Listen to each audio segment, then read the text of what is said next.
nagsasalita pa si Pedro, nililiman sila ng napakaliwanag na ulap. Mula rito ay may tinig na nagsabi, ito ang minamahal kong anak na lubos kong kinalulugdan. Pakinggan nyo siya.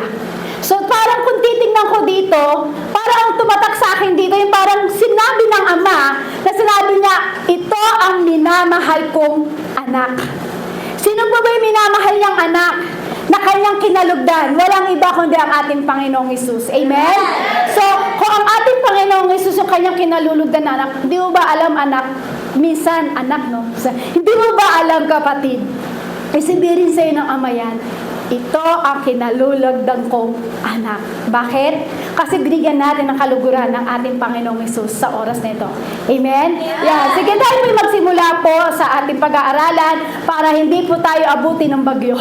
Hindi tayo abuti ng baha-baha na po sa labas, pero baha ka lang. Sabihin mo, baha ka lang. Pero makapangyarihan ng Diyos. Amen? Amen? Baha ka lang, bagyo ka lang. Sino ka? Hallelujah, di ba? So, tayo may mag-aaral po sa ating pag-aaralan. So, ito, hindi na po ako magpapaligoy-ligoy at alam ko po, na-miss niyo po ako at na-miss ko rin po. Parang isang buwan po ako nawala, no? Hindi naman, lagi ako nandito. So, sige po, tayo po yung mag-aaral po at pamagatan po natin ang ating pag-aaralan. Ang ating pag-aaralan, pamagatan po nating pleasing God. So, ano po ba yung pleasing God? Ano po ba yung Tagalog ng pleasing God? Sabi dito, bigyan ng kaluguran ang Panginoon. Amen? Oh, so, ibig sabihin po niyang bigyan natin ng kaluguran ng ating Panginoon. Lahat po kasi tayo, may mga tao po tayong gusto natin bigyan ng kaluguran o gusto natin pasayahin sa ating buhay. Amen? So, gusto natin bigyan kasiyahan yung ating pamilya. Tama po ba? Asawa. Asawa pala yan. Pamilya rin yun. So, ibig sabihin, meron po kasi tayo minsan gusto natin bigyan ng kaligayahan o gusto natin bigyan ng kaluguran yung ating mahal sa buhay, minsan yung ating asawa. Sino po dito yung gusto niya, pinapasaya niya araw-araw yung kanyang asawa? Ay, wala. Wala po. Ay, sorry po. Hindi ako nakakonect doon. Walang asawa. Hindi, dati po, nang nabubuhay pa yung mga asawa. Di ba? Mga asawa lang. Kasi pag mga marami. Amen? So, ibig sabihin, di ba, kung ang Diyos, nalulugod siya kapag binibigyan natin siya araw-araw ng kasiyahan o nakalulugod pagdating sa mga. So, tayo din po, minsan mga tao, meron din po tayo minsan na gusto natin bigyan kaluguran, bigyan ng kasiyahan. Minsan nga po, yung asawa, na, di ba, lahat po tayo ay gusto natin bigyan ng kasiyahan yung ating asawa. Yung may mga asawa at yung mga wala ng asawa, dati gusto mong bigyan kaligayahan yung asawa. Kumbaga sa pamamagitan po kasi binibigyan natin, di ba, minsan, paano ba bibigyan ng kaligayahan o yung kaluguran yung asawa, di ba, binibigyan mo ng regalo. Sino pa nagbibigay dito ng regalo sa kanyang asawa? Wala po? Ang bitter? Hindi sweet? Hindi promise. Totoo lang po. Hindi po kayo nagbibigay ng regalo sa asawa niyo na nabubuhay pa po? Ng girlfriend, ng boyfriend mo? Ng time na nililigawan ka ng asawa mo o yung time na kayo kinasal, wala kang niregalo? Wala. Hindi ba uso po dati yun? Po? Wala po. Pero ang alam ko po, ang lalaki ang nagbibigay ng regalo sa babae. Amen? Tama po. So, ibig sabihin, gusto kanya bigyan ng kaluguran, gusto kanya pasayahin. Nasira ako dun sa asawa. Akala ko magiging sweet. Bitter pala. Hindi, joke lang po. So, ibig sabihin po, binibigyan natin ng kaligayahan yung ating asawa sa pamamagitan, bigyan natin ng regalo, sa pamamagitan na minsan nilulutuan mo ng masarap na ulam na kanyang paborito. Ano po ba mga paboritong ulam ng inyong asawa nang niluluto nyo? Wala rin? May asawa po ba kayo? Meron po. So, ibig sabihin po, di ba, pag gusto natin sila bigyan ng kaluguran o gusto natin silang maging masaya, so, di ba, tayo po minsan ginagawa natin, nilirigaluhan, nilulutuan natin ng masarap na pagkain, yung paborito, lalo na yung paboritong ulam ng asawa mo. Di ba, yun yung gusto-gusto mong niluluto? Minsan naman, nilalambing mo. Siguro naman, marunong po kayo maglambing. Hindi rin? Hi, Lord.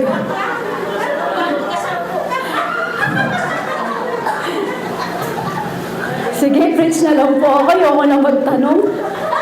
So, ibig sabihin, minsan binibigyan natin ng kaligayahan. Regalo, nilulutuan mo ng masarap na ulam, nilalambing mo kasi gusto natin silang mapasaya.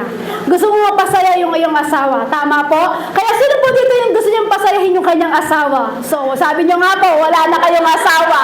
Baka bumangon pa. Sabihin eto na ako. Wag naman po, in Jesus name. So, ibig sabihin, sa may mga asawa, yan. Sa may mga asawa, syempre po, katulad po ako, dalaga, may ganun may asawa ko. So, ako po dalaga ko ngayon kasi hindi ko kasama si Pastor. Pero, pag nandun na po ako sa mga tarem, may asawa na ako ulit. Hindi po. Yan. Pinapasaya ko lang po kayo kasi masyado po kayong seryoso. Naalala niyo po yung inyong mga asawa. So, ibig sabihin po, lahat po tayo gusto natin pasayahin yung ating asawa. So, gusto nating, kumbaga gusto nating parang pinapasaya sila o gusto nilang iniinis yung asawa niyo. Meron ba dito iniinis? Ay, gusto nila iniinis na yung kanyang asawa. Di ba gusto natin, ayaw natin sila inisin, gusto natin pasayahin tayo, regaluhan ka, lutuan ka ng masarap na pagkain, at higit sa't lalambingin ka, tatawagin ka, "Hi, Han, ano ba yung ulam na yan? Ay, love, ano ba yung niluto mo? Honey, ano ba yan?" Wala pong ganon. O, tanggalin na po natin yung asawa. So, ibig sabihin po niyang gusto po natin pasayahin. So, uso na po pala na eto siguro makaka-relate po kayo. Uso daw po kasi ngayon, nakita ko lang sa Facebook, para mapasaya mo daw yung asawa mo, bigyan mo ng 10K. Ayun, doon kayo napasaya. Yung parang, ayoko ng adobo, gusto ko 10K. Doon na pala masaya. So, ibig sabihin po, ganun daw po pala, nang tayo po yung niligawan o yung naging asawa mo na siya, gusto mo napapasaya mo siya araw-araw. So, ibig sabihin yan, hindi lang sa 10K. Hindi ka lang mapapasaya dahil sa 10K. Kumbaga, mapapasaya ka dahil nandun yung presence ng iyong asawa. Amen? So, ibig sabihin naman po, kailangan din po natin, minsan tayo po ay nagpapasaya, gusto rin po natin pasayan minsan yung ating mga magulang. Siguro naman po, nakuha yung pasayahin ng inyong magulang. Yan, di ba po? Minsan gusto po natin pasayahin yung ating magulang. Niliregaluhan mo rin, nilalambing mo rin. O mas gusto ng magulang 10K. Anak, bigyan mo ako ng 10K, doon ako magiging masaya. Ganon po ba? Saan po tayo nakakarating? Yan, sige po. Siyempre, ganun din po, di ba? Gusto natin bigyan ng makasiyahan yung ating mga magulang. Minsan naman po, gusto natin bigyan ng kasiyahan yung ating mga kapatid. Yung ating kapatid, di ba po, gusto po natin, napapasaya sila. Minsan, yung damit mo na gustong-gusto niya, paheheran mo para maging masaya lang siya. Minsan naman, parang bibigyan mo ng baon yung kapatid mo para maging masaya lang siya. O kaya naman, tara, libre kita, kain tayo sa labas. Di ba, nagiging masaya? Amen? So, minsan naman yung iba, ang gusto natin pasaya naman, minsan yung kaibigan natin, gusto rin natin silang maging mapasaya. So, yung mga close friend mo, di ba, ilibre mo. Nalilibre po ba kayo? Hindi rin po. Mahabaging Diyos. So, ibig sabihin po niyan, yung asawa mo, yung magulang mo, yung kapatid mo, yung kaibigan mo. So, lahat po yan gusto natin silang pasayahin. Amen? Yung maging close friend mo, gusto mo rin siyang pasayahin. Gusto mo siyang maging masaya kasi nalulungkot siya. Tama po ba? Di ba pag meron kang malungkot na kaibigan, pinasasaya mo? Di ba, niyayaya mo, tara na friend, wag ka na mag-emote-emote dyan, tara labas tayo para maging masaya ka.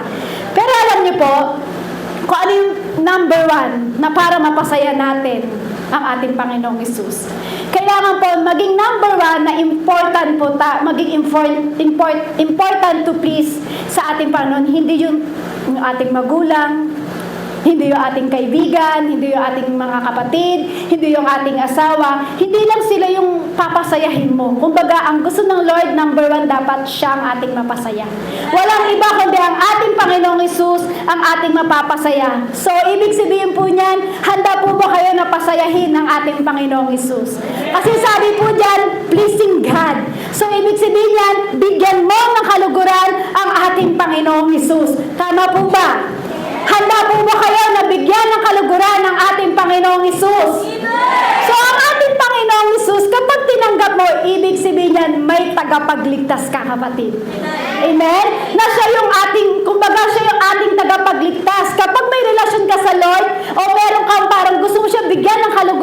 Ibig sabihin yan, gusto mo maging masaya ang Panginoon. Binibigyan mo siya ng kaluguran sa buhay mo. Jesus lived to please the Father, and this the object of this life. His life, sabi po dito. So, sabi po diyan, nang siya po ay nabuhay dito sa lupa, walang iba kundi ang ating Panginoong Hesus. Siya po ay nagbigay sa atin ng halimbawa. Amen? Nang nabuhay po ang ating Panginoong Hesus dito, siya po ay nagbigay ng halimbawa. Ano po ba yung binigay na halimbawa ng ating Panginoon? Paano po ba namuhay si Kristo dito po sa lupa? Siya po ba ay, nang namuhay po dito si Kristo, ikaw ba kapatid, nakapagbigay ka ba ng kaluguran sa ating Panginoong Hesus? Nakapagbigay ka ba o nakapagpakita ka ba ng pagmamahal sa ating Panginoong Hesus? Kasi ang ating Panginoong Hesus, nang siya'y namuhay dito sa lupa, wala siyang ibang ginawa kundi mahalin ka, kapatid.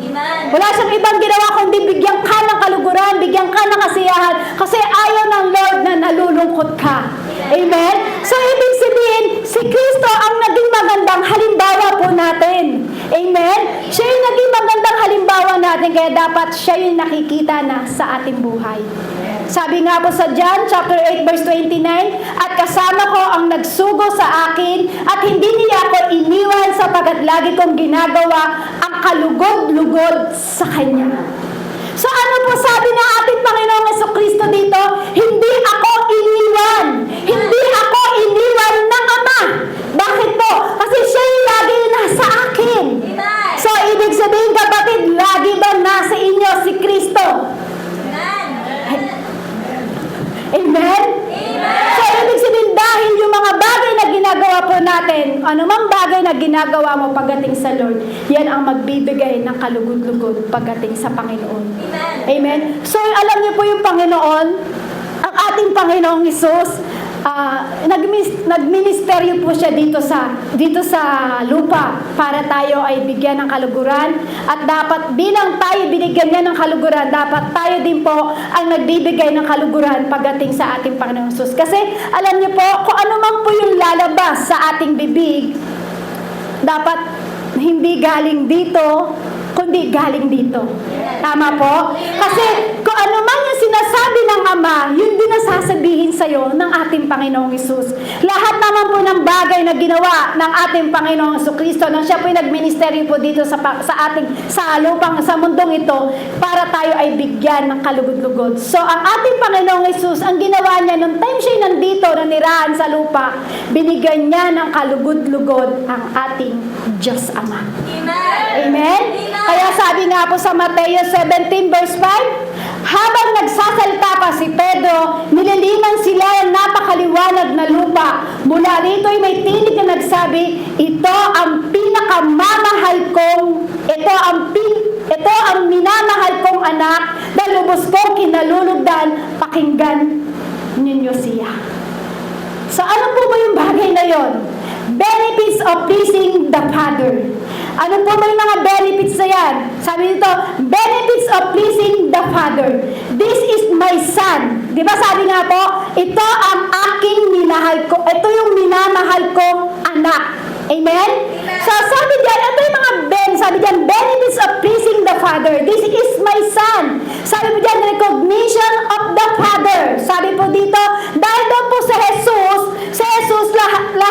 dahil daw po, sabi dito, dahil si Jesus, lahat ng ginagawa ng ating Panginoon ay nagbigay kaluguran sa ating Ama. So tayo po ba, tayong bilang anak ng Diyos, ng ating Panginoong Hesus, tayo po ba ay nakapagbigay ng kaluguran sa ating Panginoong Hesus?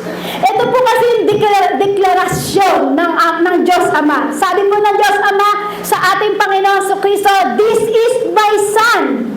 So ikaw ba, hindi ka ba matutuwa kapag sinabi sa'yo ng Diyos Ama, this is my son? Di ba nakakalugod po? Di ba nakakasaya? Di ba parang gusto mong tumalon sa saya kasi isipin mo, dati kang makasalanan, daan dumi-dumi ng pamumuhay natin. Pero ang sabi ng Lord, dahil ito si Kristo nagbigay ng kaluguran sa ating Diyos Ama. So ikaw pinuri mo ang Diyos, tinanggap mo sa Jesucristo, sabi ng Lord sa'yo, this is my son. Ito ang aking anak. Ito ang minamahal kong anak. Amen? So ibig sabihin, ito yung deklarasyon ng Ama kay Jesucristo. So ano po ba ibig sabihin yan? Nire-recognize po ng Ama yung ginawa ng ating Panginoong Kristo. Bilang isang magulang, syempre masaya po pag ikaw ay binibigyan ng kaluguran ng iyong anak. Tama po ba? Kumbaga, kumbaga yung kaluguran, yung parang pinagmamalaki ka. Di ba po? Yung parang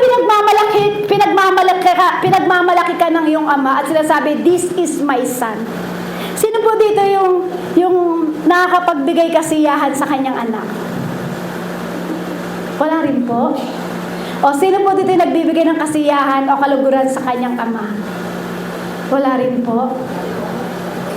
Hello, nandiyan po ba kayo? Nandiyan po ba ang mga anak ng Diyos? O natutulog na. Wala pong munang matutulog. Sabihin sa katabi mo, huwag munang matutulog. Kasi pag natulog ka, hindi mo mabibigyan ng kaluguran ng ating Diyos Ama. Amen? Hindi mo mabibigyan ng kaluguran ng ating Panginoong Jesucristo. So, di ba po, nung sinabi, this is my son. So, ibig sabihin, dinideklarasyon ng ating Diyos Ama na anak niya si Jesucristo. Kasi bakit? Puro kaluguran ang ginawa ni Jesucristo sa ating Diyos Ama. So, bilang ikaw magulang, di ba po, pag-proud ka sa isang anak mo, di ba, sinasabi mo, ito yung anak ko. Sino ba yung naka-experience yun? Anak ko to, di ba? Proud na proud ka. Pinagmamalaki mo yung anak mo. Ito pala yung anak ko, di ba? Pag may dumating kang bisita, dumating si kumare, ay alam mo ba, pare, alam mo ba, mare? Ito yung anak ko. Ito yung anak ko, napakabait. Ito yung anak ko na napakaganda. Di ba? Isang proud ka. Amen? So, alam niyo, tatandaan ko nga po, yung time na may bumibisita po sa amin. Akala ko, proud ang tatay ko dahil maganda ako. Hindi pala. Akala ko pag may dumarating pong bisita sa amin, sinasabi ng tatay ko, ay, kumpare, alam mo ba, ito yung anak ko. Sabi ko, ay, eto na. Pagmamalaki ng tatay ko, sexy ako. Pagmamalaki ng tatay ko, maganda ako. Pero hindi pala. Mas higit palang proud doon ng aking tatay. Sabi sa akin, sabi ng tatay ko doon sa mga bisita sa amin, alam mo, Pards kasi yung tawag niya doon sa mga, alam niya, pare, sabi niya gano'n, eto yung anak ko. Proud ako sa kanya. Sa isip-isip ko, bakit proud yung tatay ko? Ano ba ginawa ko? Maganda lang naman ako. Joke lang. Amen. So, sabi ko, bakit kaya? Doon ko narinig at parang natuwa ako. Yung sinabi ng tatay ko na doon sa kumpare niya, ito yung anak ko na nagbago. Ito yung anak ko na nakapag-asawa ng pastor. Dating magulo ang buhay, pero ngayon naglilingkod sa Panginoon, pero ngayon nakapag-asawa ng pastor. Yung dating magulong buhay, ngayon maayos na at marami siyang tao na sineshare ng words of God. So sabi ko, praise God. Akala ko wala sa tatay ko yung pagbabago ko, pero nakita niya at laking pasalamat ng tatay ko. Sabi niya, salamat, hindi ko man kilala yung Diyos na pinaglilingkuran mo kasi saradong po yung tatay ko. Hindi ko man alam yung Diyos na pinaglilingkuran ko, pero salamat, nagbago ka at nakilala mo ang Diyos na tunay na tagapagligtas ng ating buhay. Amen. Kaya sabi ko, praise God, kasi ang sarap pala sa pakiramdam. Yung tatay mo sa lupa ay proud sa'yo. Akala ko proud lang sa akin yung tatay ko dahil akala ko maganda ako. Hindi pala. Proud pala yung tatay ko kasi nakilala ko ang ating Panginoong Jesucristo. Amen? So diba, nakapakasalat pag sinabi, ito yung anak ko. So ganun din po ang ating Panginoon Jesucristo. Kapag nagbibigay ka ng kaluguran sa Panginoon, marirecognize sa'yo ng Lord, ito yung anak ko. Ito yung anak ko. Tama po ba?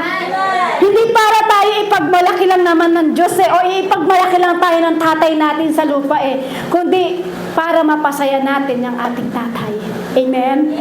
So nakita ko po yung pagbabago po yung salita ng aking tatay. Kasi dati po sabi ko, kahit anong gawin kong maganda, hindi ako nare-recognize ang tatay ko. Kaya parang nagrebelde po ako yun.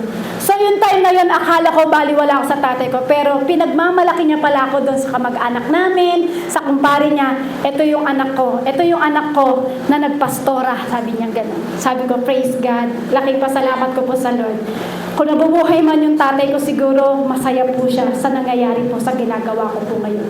Diba? Ang sarap pakinggan kapag proud sa'yo ang magulang mo. Ganon din po ang ating Panginoon. Kasi nandun yung recognition, nandun yung recognize ng tatay natin. Kung ano man yung ginagawa mo, kapatid, marirecognize yan ng ating Diyos Ama. Amen? Amen? Amen po? Kasi kapag napapasaya po natin napapasaya po natin ng Diyos, nandun po yung recognition po niya.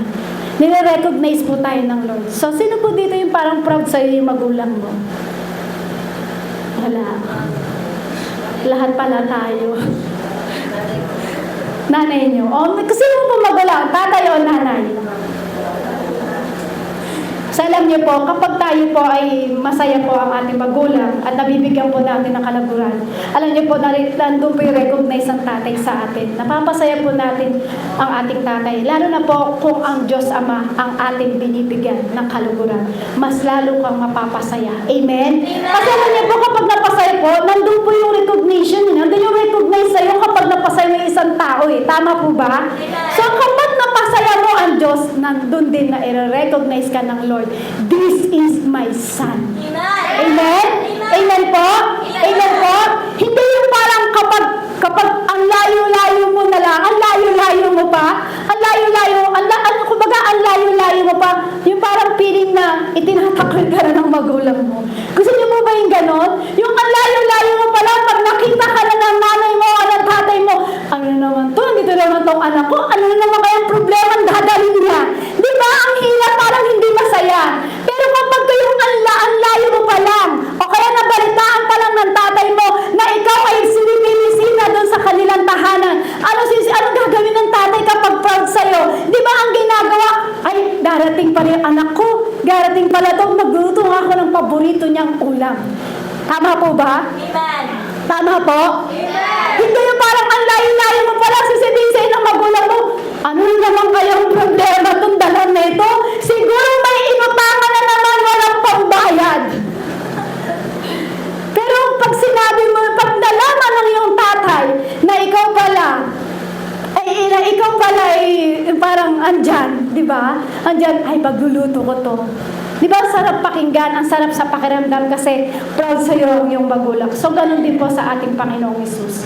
Kapag ang ating Panginoong Hesus ay binigyan mo ng kaluguran sa kanyang buhay, proud siya sa iyo. At sisibihin niya lagi sa maraming tao o sino man taong bumabati ko sa iyo, sasabihin niya, this is my son. Amen. Amen? Amen. Ano pa daw po yung benefits? Benefits of pleasing the Father. Sabi daw, whom I love. So, unending love of the Father. Ibig sabihin po niyan, kapag napapasaya po natin ang ating Ama, lalo pong nararamdaman po ng ating Diyos Ama yung pag-ibig. O lalong nararamdaman ng Diyos ang pag-ibig mo pagdating sa Kanya. So, ibig sabihin niyan, unending love of the Father. Kapag napapangiti mo yung Diyos, sino po dito minsan napangiti niya na ang Diyos? Minsan na nga lang po sinabi ko, hindi ko na sinabing araw-araw. Kasi nga po, kapag excuse me po, kapag napapangiti mo araw-araw sa iyong buhay ang ating Diyos Ama, mararamdaman mo ang love ng Diyos. Kapag araw-araw mong binibigyan o napapasaya o binibigyan mong kaluguran ang ating Panginoong Hesus, alam niyo po ba? Unending love of the Father. Amen. Kasi ang katotohanan po talaga sa ating buhay, kahit minsan makulit tayo, kahit minsan nandun yung pa rin yung katigasan ng ulo, pero alam niyo po, nandun pa rin yung pag-ibig ng Diyos. Tama po ba? Kahit sabi mong nagkasala ka na, puno-puno ka na ng kasalanan, pero unending love of the Father, kailanman hindi mapuputol ang pag-ibig ng Diyos sa atin. Amen po? Amen po? Tama po ba yun? Kailanman hindi mapuputol ang pag-ibig ng Diyos sa atin? Alam niyo po, kaya minsan po, dapat nararamdaman po ng Diyos kung paano po natin siya minamahal. Tama po? Dapat, kung pinaparamdam ng Diyos ang kanyang pag-ibig, dapat pinaparamdam po natin ang pag-ibig din natin para sa ating Diyos. Pero alam niyo ba, ang pag-ibig kailanman, ang pag-ibig po kasi kailanman ay hindi ito magpapalayo sa Diyos. Sino po dito magsasabi, pag umibig ka sa Diyos ay mapapalayo ka? Hindi po, di ba? Kapag ikaw ay inibig mo ng todo ang Diyos, mas lalong napapalapit at napapalapit ka sa ating Panginoong Hesus. Amen? Palakpakan nga po natin ng ating Panginoong Hesus. Kasi sadyang ang pag-ibig ng Diyos kailanman ay hindi nagmamaliw. ang pag-ibig ng Diyos kailanman ay hindi nagpapalayo sa atin. Kaya sabi nga po, di ba sa Bible, na kahit kamatayan, kumbaga, kahit kamatayan ay hindi makakapagpahiwalay sa pag-ibig ng ating Diyos. Amen? So, ibig sabihin, kahit kamatayan pa yan, hindi tayo kayang pigilan o hindi tayo kayang ipalayo sa pag-ibig ng Diyos. So, ibig sabihin, kapag iniibig natin ng Diyos, kahit kamatayan pa yan, hindi ka kayang pigilan. Amen? Benefits of pleasing the Father. Sabi ko, with Him. Sabi po dyan, lasting trust of the Father. Sabi po dito, yung tiwala nandoon. Tama po? Mararamdaman yung very proud sa iyo yung ating Diyos Ama. So, mararamdaman mo na very proud ang tatay mo sa langit. Kapag binibigyan mo ng kaluguran ang ating Panginoong Hesus. Nandun yung pag-ibig sa iyo ng Diyos. Tama po ba? Nandun yung tiwala ng tatay natin na nasa langit. Ibig sabihin niya, pinagkakatiwalaan ka ng Diyos sa ministeryo na ibinigay sa iyo. Ibig sabihin niya, pinagkakatiwalaan ka ng Diyos anumang bagay na ibinigay ng Diyos sa iyo. Kasi bakit po? Nandun yung tiwala ng ating Diyos. Sabi niya, with Him, lasting trust of the Father. So yung tiwala na ibinigay sa iyo ng Diyos kailanman, hindi mawawala. Pinagkatiwalaan ka ng Diyos sa pagpapala. Pinagkatiwalaan ka ng Diyos sa kapangyarihan. Tama po ba? Kailangan lang natin sabihin na parang, Lord, salamat. Kasi dahil sa ganitong klaseng pagkatako, proud ka pa rin sa akin bilang anak mo.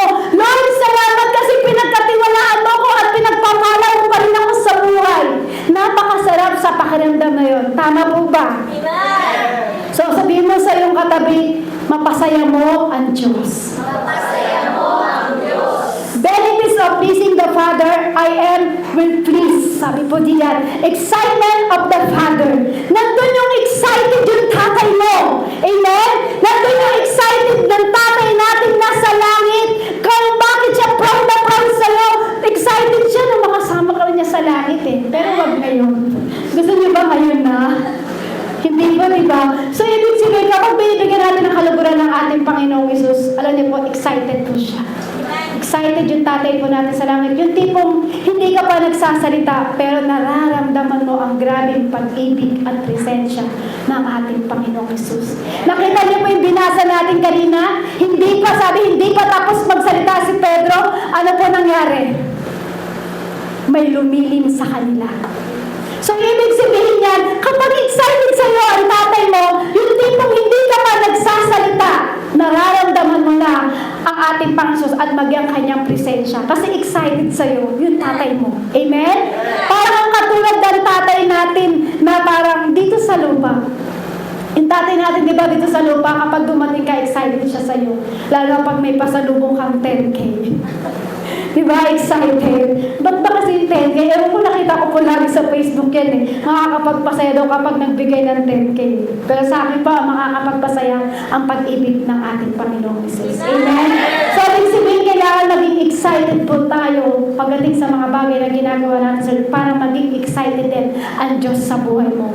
Amen po? Amen? Ano pa po? Sabi po doon, benefits of pleasing the Father, listen to Him. Refer from the Father. Sabi po dito, nirefer daw po ng tatay o nirefer ng tatay nating nasa langit, maging tayo po ay nire-refer ni Jesus sa ating Diyos Ama. Amen? Sabi po dyan, ulitin ko po, sabi po dyan, listen to Him, refer from the Father. So, ibig sabihin po, nang si Jesus Kristo po ay namuhay sa loob sa mundong ito, siya po ay nirefer sa atin ng Diyos Ama. Amen? Ibig sabihin po yan, in-endorsement ng ating Diyos Ama si Jesus Kristo para sa buhay mo, kapatid. Amen? Sa napakasarap sa pakiramdam na in-endorsement sa iyo ng Diyos Ama ang pinakamamahal niyang anak. Amen? Napakasarap sa pakiramdam. Yung in-endorse ka, yung parang, siyempre binigyan ng kaluguran ni Jesus ang ating Diyos Ama, tapos tayo naman ay nagbigay ng kaluguran sa ating Panginoong Hesus. Proud sa atin ang ating Panginoong Hesus at ini-endorse tayo ng ating Panginoong Hesus sa kanyang Ama. Amen? Amen po. So, ibig sabihin, proud po ang ating Panginoong Hesus kapag tayo po ay nagbibigay ng kaluguran sa ating Panginoong Hesus. Kasi bakit po? Pinagkakatiwalaan tayo. Kaya sabi nga po dito, benefits of pleasing the Father, recognition of the Father, unending love of the Father, lasting trust of the Father, excitement of the Father, reward from the Father. Meaning po niyan is ruler. Ito po yung salitang rulership ng ating Panginoong Hesus. Ito yung rulership na nagpapasaya sa ating tatay na nasa langit. Amen? Ni-recognize ka, hindi naputol yung pag-ibig sa'yo ng Lord, na-excite sa'yo ang ating Panginoong Hesus. Higit sa lahat, ni-refer tayo ng ating Panginoong Hesus sa kanyang Ama ng nasa langit. Very proud po sa atin ang ating Panginoong Hesus. Kaya dapat binibigyan natin ng kaluguran ng ating Panginoong Hesus. Kaya sabihin mo sa katabi mo, mapasaya mo pa? Mapasaya mo ba? Ang tatay mong nasa langit. Ang tatay mo nasa langit. Mapapagkatiwalaan ka sa kapangyarihan na ibinibigay ng Diyos sa iyo. Yung salitang recognition po, yung salitang recognition, unending love, lasting trust, sabi po dyan, excitement, reward. Ibig sabihin po niya, yun po yung rulership kasi siya yung Diyos na makapangyarihan sa lahat. Amen? Alam niyo po, naghahanap po ang Diyos na mapapagkatiwalaan niya ng kanyang kapangyarihan. Kumbaga po, ang ating Diyos ay naghahanap po siya, napapagkatiwalaan niya ng anointing niya. So bilang tayo po ay proud po ang ating Panginoon Hesus, gusto na Lord pagkatiwalaan ka sa kanyang kapangyarihan, pagkatiwalaan ka sa kanyang anointing. Pero alam niyo po, kailangan number 1 po sa atin. Pero kailangan po sa atin is number 1, yung duty natin na mapasaya natin ang Diyos. Yun po yung duty natin. Hindi yung Call of Duty. Hello po. Hindi po yung parang duty ka lang sa call center. So, ang pinaka number 1 na dapat na maging duty mo sa buhay mo, walang iba kundi mapasaya mo ang ating Diyos Amang nasa langit. Amen? Yun yung number 1. Number 1 na kailangan na maging gawin natin bilang anak ng Diyos.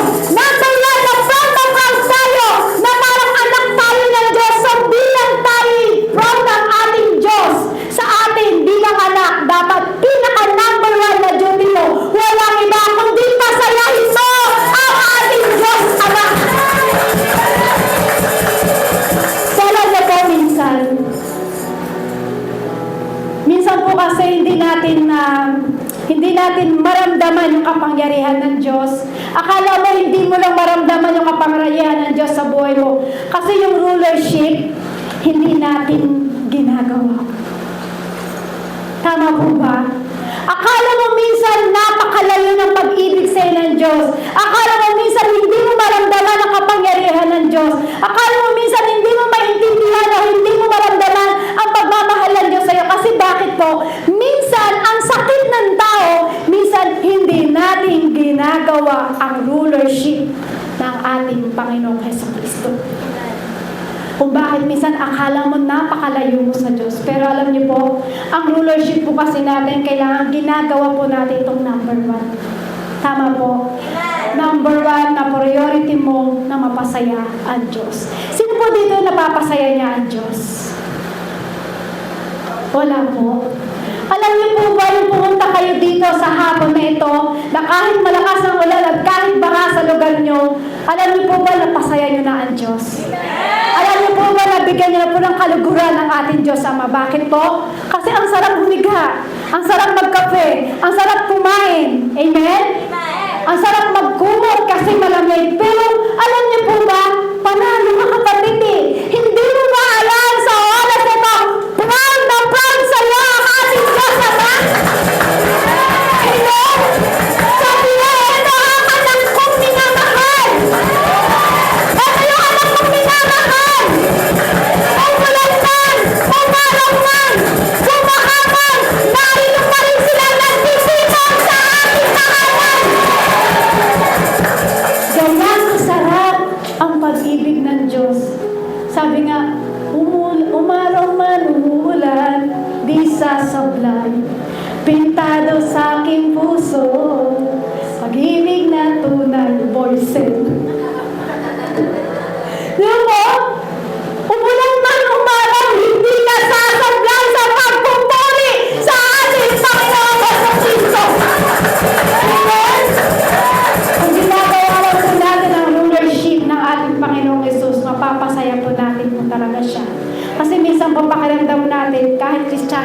tayo,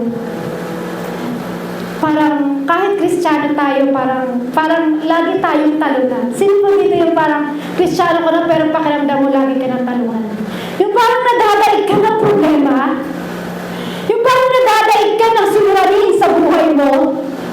Pero alam niyo po, sabi nga po, kapag ginawa mo, number 1, ang rulership ng ating Panginoong Hesus, mapapasaya mo ang ating Panginoong Jesucristo. Amen? Mapapasaya mo ang ating Diyos Ama sa langit. Kasi ang rulership, yan po yung kapalit kapag napasaya mo ang tatay mo sa langit. Ibig sabihin po niyan, kapag ang rulership ay nasunod mo, ang kapalit po niyan sa ating Diyos Ama ay napapasaya mo siya. Sabi nga po dyan, believers are called to please God. Tayong mga believers ay tinawag para masaya ang Diyos. Sabi nga po, 2 Corinthians chapter 5, verse 9 to 11, kaya naman, ang pinakananais namin ay maging kalugod-lugod sa Kanya. Maging nasa katawang lupa o maging nasa piling niya. Sabi po dyan, sa piling niya. So, verse 5 to 9 lang po yan. Hindi po yung 11. Yan, nadagdaga lang po. Sabi po yan, 2 Corinthians 5:9. Sabi diyan, kaya naman ang pinakananais namin ay maging kalugod-lugod sa Kanya, maging nasa katawang lupa o maging nasa piling niya. So, sino po dito yung ninanais na bigyan niyang kalugod-lugod ang kanyang Diyos Ama? Nasa katawang lupa ka man o nasa piling ka man ng Diyos, dapat ninanais mo na magkaroon ka ng kalugod-lugod sa harapan ng ating Panginoong Hesus. Amen? Amen? Sabihin mo nga sa katabi mo, maging goal mo. Maging goal mo.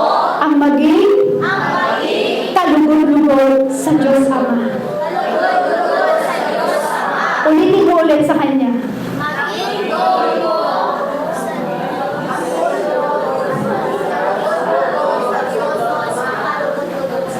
Sabihin mo ulit sa iyong katabi. Maging goal mo. Maging goal mo. Ang maging kalugod-lugod Ang maging kalugod-lugod sa Diyos Ama. sa Diyos Ama. Tama po ba? Sabihin mo ulit sa iyong katabi. Maging goal mo. Maging kalugod-lugod sa Diyos Ama. Amen? Parang hirap po kayo sabihin na maging kalugod-lugod. Ayaw niyo po bang maging kalugod-lugod sa ating Diyos Ama? Di ba? Napakasarap sabihin, Lord, goal ko, Lord! Lord, goal ko sa buong buhay ko, Lord! Maging kalugod-lugod sa'yo! Amen? Kaya niyo po bang isigaw?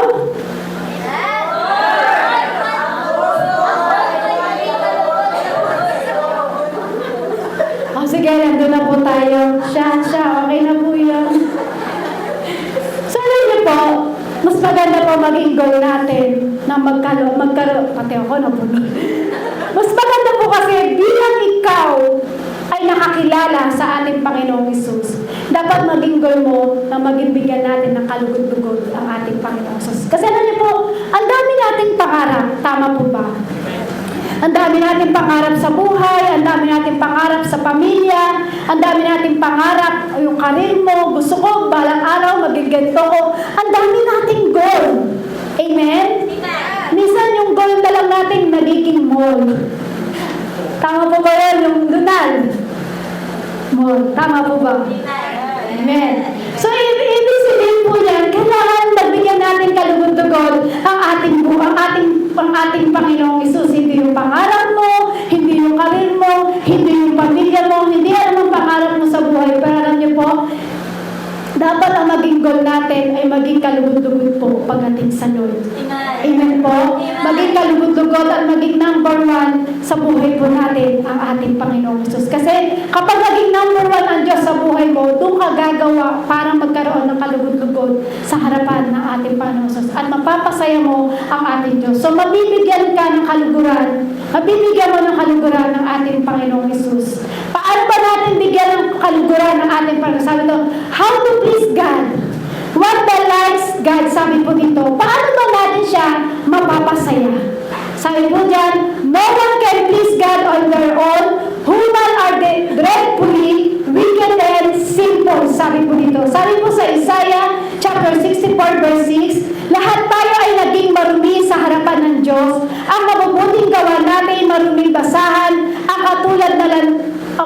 Sabi ko gano'n, ang mabuting gawa natin, marunong basahan ang katulad. Nalanta na tayong lahat gaya ng mga dahon, tinatangay tayo ng malakas na hangin ng ating kasamaan. So ano bang gawin po natin? Ano bang gawin ng tao? Sabi po diyan, di ba? Lahat tayo ay naging marumi sa harapan ng Diyos. So kahit ano po palang gawin ng tao, ano mang gawin natin, aabutin pa rin natin dapat ang Diyos. Aabutin mo mapasaya at mabigyan ng kaluguran ng ating Diyos kahit tayo po ay parang isang basahan na sa harapan ng Diyos. Pero dahil dati tayo ay parang isang basahan sa harapan ng Diyos, pero nagbigay ka ng kaluguran sa ating Diyos Ama, ano sabi niya? This is my son.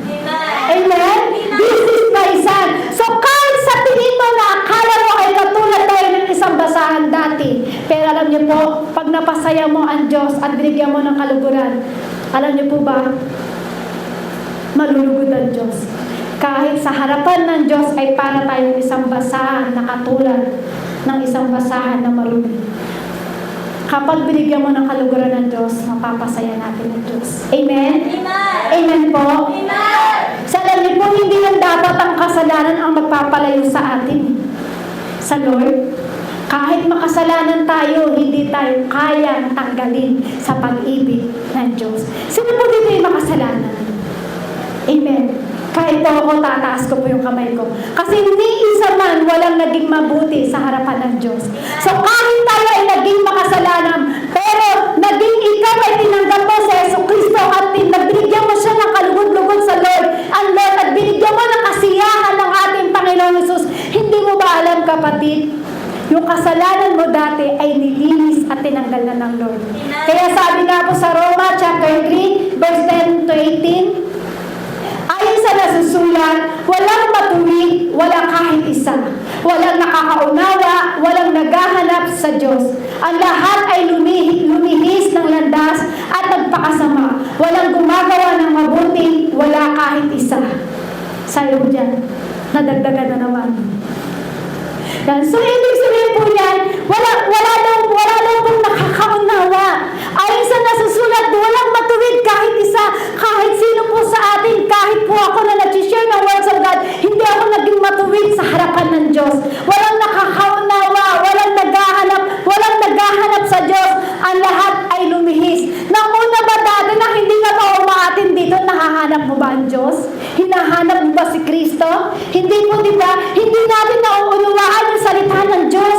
Ang lahat po ay lumihis. Bagit tayo, lumihis tayo dati sa ating Panginoon Jesus. Nilihis natin yung landas natin pagdating sa Lord. Tayo ay nagpakasama. Walang gumagawa ng mabuti, wala kahit isa. Malinaw na sinabi po dyan ni Pablo na kahit isa ay walang naging matuwid sa harapan ng Diyos. Kaya kahit ano pong gawin ng tao para pasayahin ng Diyos, hindi natin magagawa kung hindi tayo mananampalataya kay Kristo. Uulitin ko po, sabi po dyan, ayon sa nasusulat, walang matuwid, walang kahit isa. Walang nakakaunawa, walang naghahanap sa Diyos. Ang lahat ay lumihis ng landas at nagpakasama. Walang gumawa ng mabuti, wala kahit isa.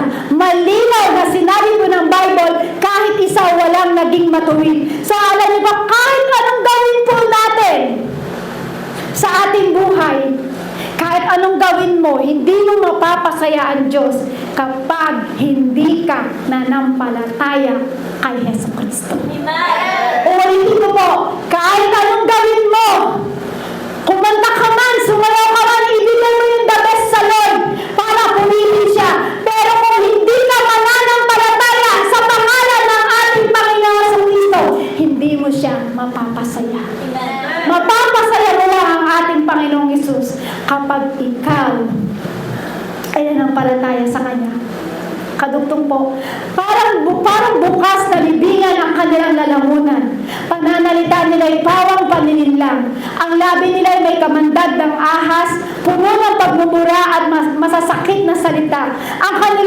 Masasakit na salita ang kanilang bibig. Wala silang matubili sa pagpatay ng kapwa, parang dinaanan ng salot ang kanilang madaanan. Hindi nila alam ang daan ng kapayapaan, hindi sila marunong matakot sa Diyos. Malinaw po na sinabi ni Pablo, ang gawa ng tao kailanman ay hindi makakaabot para mapasaya ang Diyos.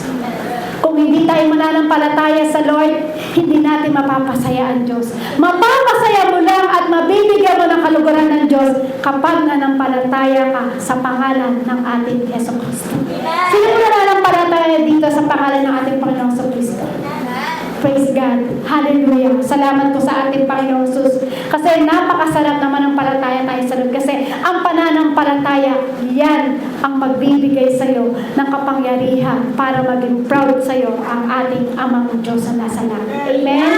Amen? Hindi na kaya nag-church dito para relihiyon lang. Tama po ba? Amen? Nagpunta ka rito, nag-church ka, nagpuri ka sa Panginoon para bigyan ng kalugod-lugod ang ating Panginoong Jesus. Hindi ka nagpunta rito, hindi ka naupo dyan, hindi ka nakinig para sa relihiyon lang. Hindi po tayo relihiyon. Amen? Relasyon po ang kailangan natin pagdating sa ating Panginoon Jesus. Kung bakit kailangan natin ng relasyon sa Lord para maging kalugod-lugod tayo sa ating Panginoong Jesus. Amen? Kaya hindi tayo nakakarating sa rulership po ng ating Panginoong Jesus. Kasi gusto ng Diyos, gumagawa tayo pagdating sa Kanya.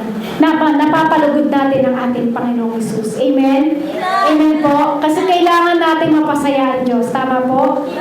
Ang Diyos po kasi kailangan, kung sa Yeso Cristo, inabot niya ang ating Diyos Ama para mapasaya. So, ganun din po tayo. Dapat umabot tayo na mapasaya natin sa Yeso Cristo. Amen? Kasi lahat ng ginagawa natin, basahan lang sa Diyos. Pero pag nanampalataya ka, isang busilak yan sa Lord. Amen? Tama po ba?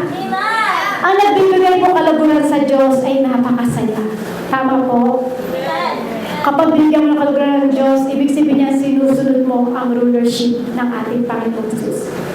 Kahit ang galing-galing mong umawit, ang galing-galing mong sumayaw, ang galing-galing mong magtaas ng kamay, ang galing-galing mong mag-share ng words of God, pero kapag hindi naging number one ang pananampalataya mo kay Yeso Cristo, hindi mo magagawa yun, kapatid. Amen? Kung hindi ka magiging number one sa pananampalataya kay Yeso Cristo, hindi mo magagawa yung, kapatid. So ano po ba ang pinupunto po dito? Kasi po, pupunta tayo punta po tayo sa how to please God. Ano po ba ang punto po dito? Hindi tayo dapat sa ating sarili nagsusumikap. Tama po?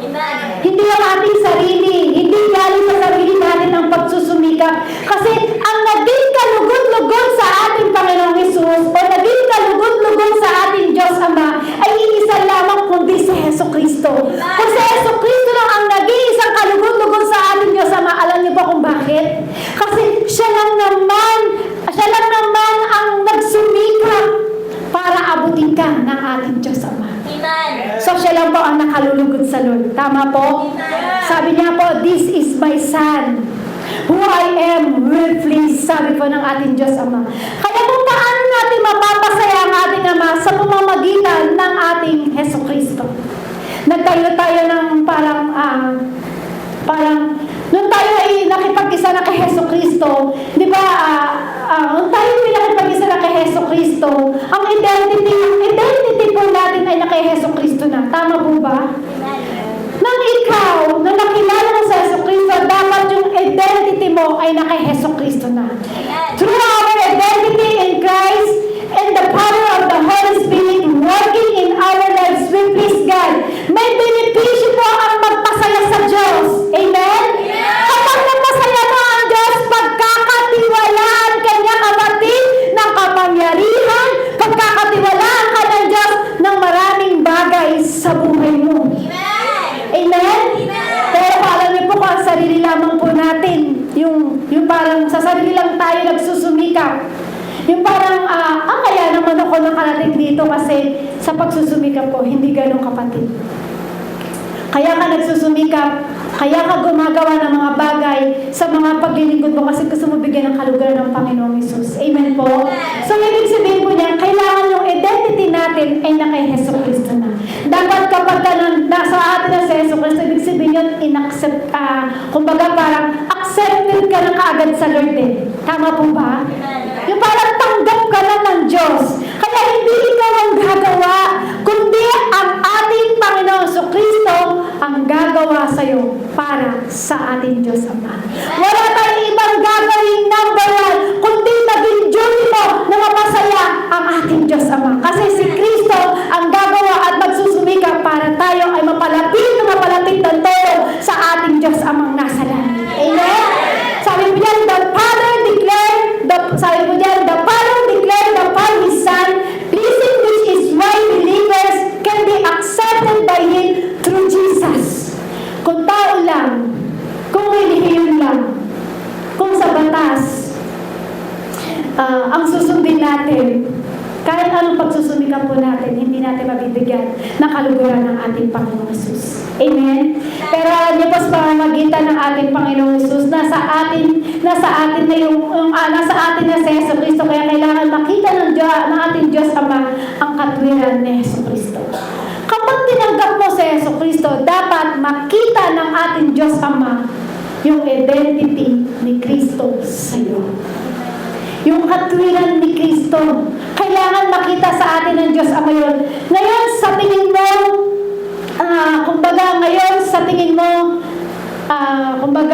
nasa iyo na ang lahat.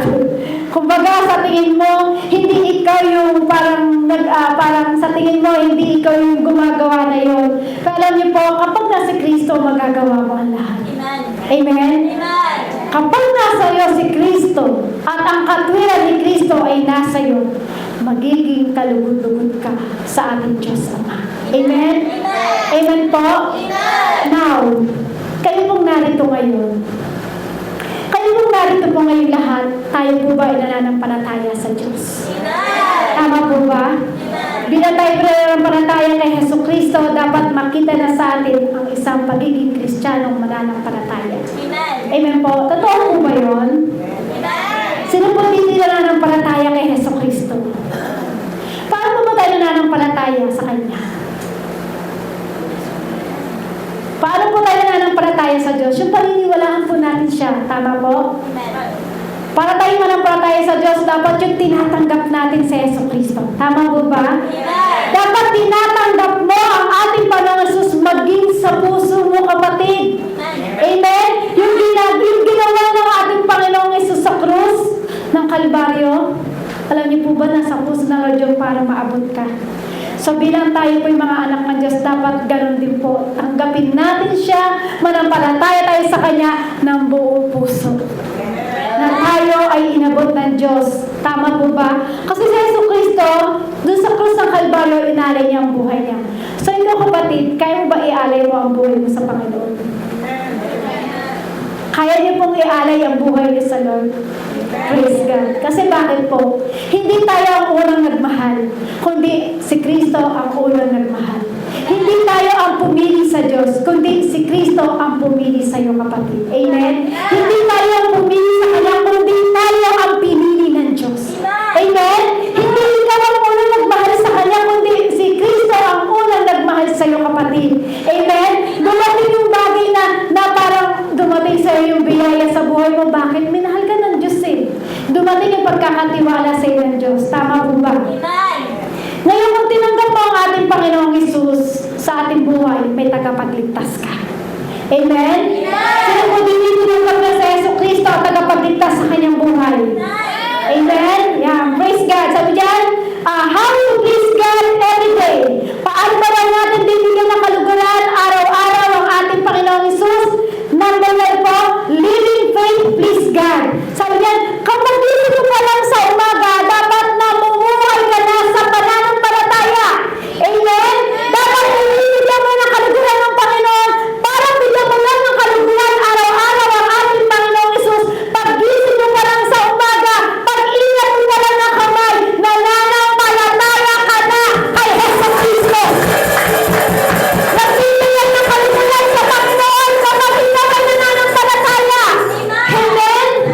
Kaya nga po sabi sa Hebreo chapter 11 verse 6, hindi maaaring kalugdan ng Diyos ang walang pananampalataya sa sa Kanya sapagat ang sino mang lumalapit sa Diyos ay dapat manampalatayang may Diyos at Siya ang magbibigay sa gantimpala sa humahanap sa Kanya. Malinaw po yun na sinabi na dapat tayo daw po ay manampalataya sa ating Panginoong Jesus. Amen? So alam niyo po, kapag tayo ay nananampalataya, dapat tayo manampalataya talaga. Bakit? Kasi maging si Satan nananampalataya din. Naniniwala po ba kayo maging ang demonyo nananampalataya sa salita ng Diyos? Amen. Naniniwala po kayo doon?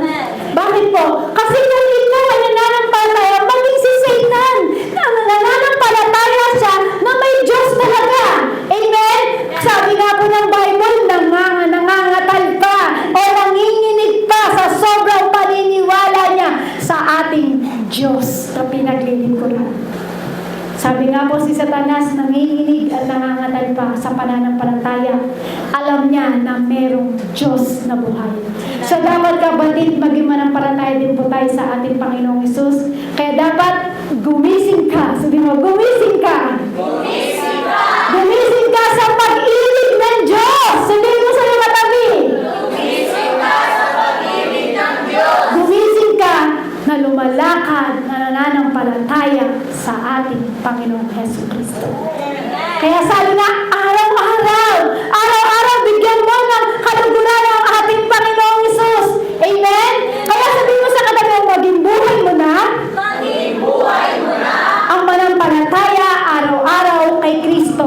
Ang manampalataya araw-araw kay Kristo. Yung lagi ka nang nananampalataya sa Lord. Amen? Sabi nga po, Hebrew chapter 11 verse 5, dahil sa pamanampalataya, si Enoch ay hindi nakaranas sa kamatayan, hindi na siya nakita sa pagkinuha na siya ng Diyos. Sinabi sa kasulatan ni si Enoch ay naging kalugod-lugod siyang kinuha ng Diyos. Dahil sa sobrang pananampalataya ni Enoch, kinuha na siya ng Diyos para hindi na si Enoch ay magkasala pa sa ating Panginoon Jesus. How to please God every day? Paano ba natin bibigyan ng kaluguran ng ating Panginoon Jesus araw-araw? Pangalawa, spiritually minded pieces to God. Manampalataya ka na. Amen? Manampalataya ka na kay Hesus Kristo. Indikasyon niya na mamuhay ka na sa pananampalataya. Amen? At yung isipan mo ay hindi na carnal. Sabi nga dyan, spiritually minded pieces to God. Kapag nampalataya ka kay Hesus Kristo, indikasyon na yun na ikaw ay namumuhay sa pananampalataya. Bakit po? Kasi yung isip mo na hindi na carnal kundi spiritual-minded ka na. Amen? Kaya nga po sabi sa Roma, chapter 8, verse 6 to 8, ang pagsunod sa hilig ng laman ay naghahatid sa kamatayan. Ngunit ang pagsunod sa Espiritu ay nagdudulot ng buhay at kapayapaan. Kaya nga kapag itinuon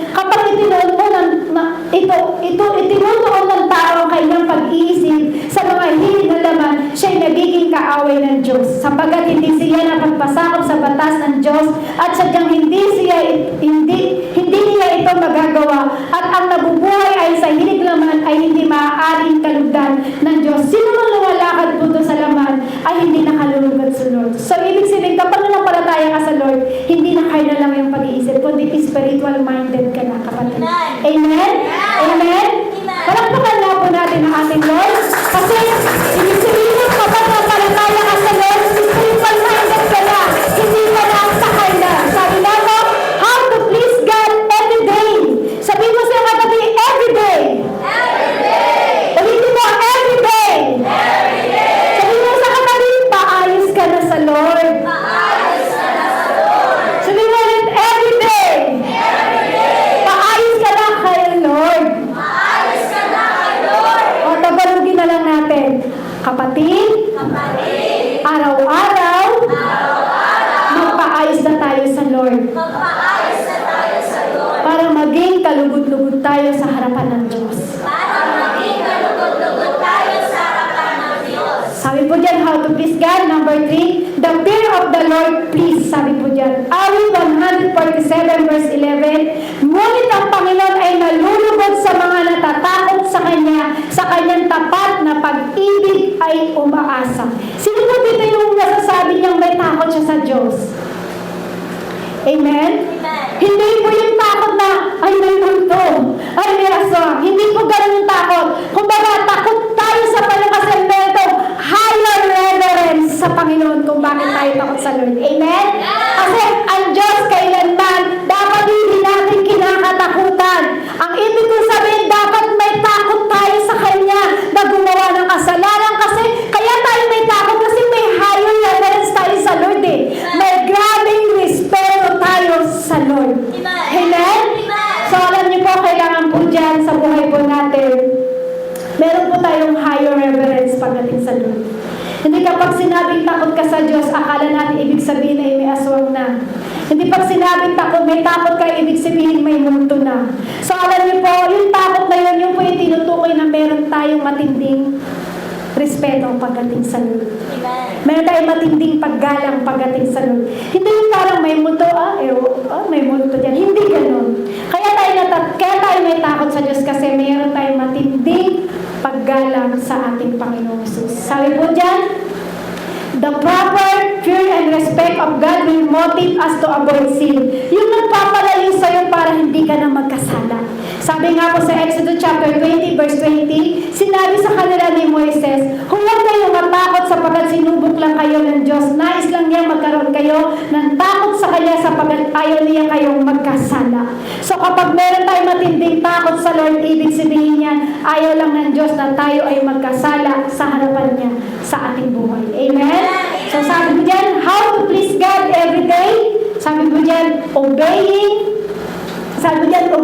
God pleasing. Ang pagsunod daw po sa Kanya ay sa Kanyang kalooban ay nagbibigay ng kaluguran sa ating Panginoong Hesus. Sabi nga po sa 1 Samuel chapter 15 verse 22, sinabi ni Samuel, akala mo ba higit na magugustuhan ni Yahweh ang handog at hain kaysa sa pagsunod sa Kanya? Mas mabuti ang pagsunod kay Yahweh kaysa maghahandog at ang pakikinig ay higit sa haing taba ng tupa. Alam niyo po ang pagsunod po sa ating Panginoong Hesus. Alam niyo po ba, ayan po yung higher reverence po natin. Yung pag-obey natin sa Lord, yan po yung parang may takot tayo sa Kanya. Pero alam niyo po, minsan, ginagawa natin, minsan parang wala lang. Pero alam niyo po, kung tayo po ay nakakasunod sa ating Panginoong Hesus, mararamdaman mo ang presensya ng ating Panginoong Hesus. Kasi alam niyo po, ikaw mismo dapat maging masaya ang puso mo dahil nakakasunod ka sa Lord. Tama po ba? Pero alam niyo po, minsan dapat ikaw mismo may sacrifice pagdating sa Lord. Yung ginawa niyo pong sacrifice na kahit umuulan, lakas ng ulan, hindi mo ininda yung ulan. Sakripisyo yan na ikaw ay pumunta dito dahil alam mo na meron kang grabing higher reverence sa ating Panginoong Hesus. Ang gusto ng Lord, bigyan naman natin siya ng araw-araw na kaluguran. Amen? Amen po. Ang pagsunod sa Panginoong Hesus kailanman, hindi ito dapat nawawala sa atin. Kapatid, sa pagpunta mo sa hapon na ito, kahit bahagi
tumatak sa inyong isipan at ipasok niyo po sa inyong puso. Isa lang po iiwanan ko sa inyong salita. Walang iba kundi manampalataya po kayo kay Yesu Cristo. Kasi once na tayo nananampalataya sa Lord, lahat ng bagay ay pagkakatiwala sa iyo ng Lord. Ano mang bagay na hinihiling mo sa Lord, pagkakatiwala ng Lord sa iyo yan. Ang gusto ng Lord para maging kalugod-lugod daw po pala ang ating, mabigyan natin ng kalugod-lugod ang ating Panginoong Hesus, isa lang po ang hinihingi niya. Manampalataya ka sa pangalan ni Yesu Cristo. Ulitin ko po, ang gusto ng ating Panginoong Hesus para daw po siya ay malugod at maging masaya o mabigyan natin ng kalugod-lugod ang ating Panginoong Hesus. Isa lang po ang sinasabi ng ating Panginoong Hesus, manampalataya ka sa aking pangalan. Manampalataya ka sa pangalan ng ating Panginoong Hesus Cristo. Tayo po'y pumikit at tayo po'y manalangin sa Lord. Lord, salamat po Panginoong Hesus sa kabutihan mo, Lord God.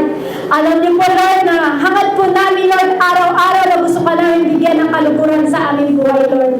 Hayaan mo, Panginoon, matutunan namin sumunod sa iyo. Matutunan namin manampalataya sa iyo. Matutunan namin, Lord, na magkaroon kami ng higher reverence sa iyo, Lord. Magkaroon kami, Lord, na matinding takot. Magkaroon kami, Lord, na matinding takot at matinding magrespeto pagdating sa iyo, Panginoon.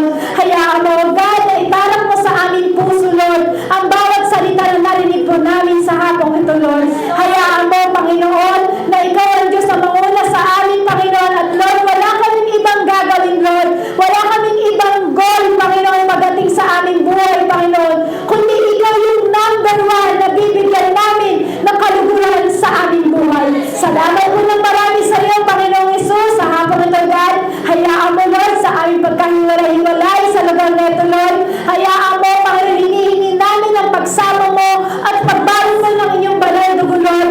Balutin mo, Lord, ng inyong banal dugo ang bawat sasakyan na gagamitin namin papauwi sa bawat tahanan namin, Lord. Linisin mo ang aming daraanan at hawiin mo, Panginoon, alam mong ginilagay ng kaaway, Panginoon. Bagus, Lord, sa aming daraanan, malaya kaming nakakauwi sa aming tahanan, Panginoon. Ang bawat isa ay iingatan mo at babalutan mo ng inyong banal dugo, Lord. Maraming salamat po, Lord, sa kabutihan mo. Salamat sa pag-iingat mo, Panginoon, sa ulan na ito, Lord. Hindi kami nahadlangan ng ulan, Panginoon, bagus, Lord. Ikaw ang napanalo namin sa aming buhay, Lord. Salamat po ng marami sa iyo, Lord. Sa iyo kami nananampalataya, Panginoon, at sa iyo kami nagsusunod, Panginoon, sa aming buhay, O God. Salamat po sa iyo, Panginoon. Hayaan mo, God, ibalik namin sa iyo ang pinakamataas at mapuling pasasalamat.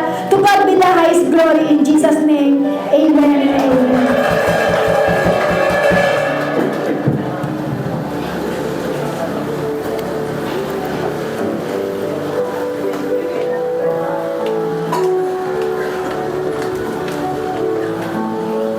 Kinikilig ako.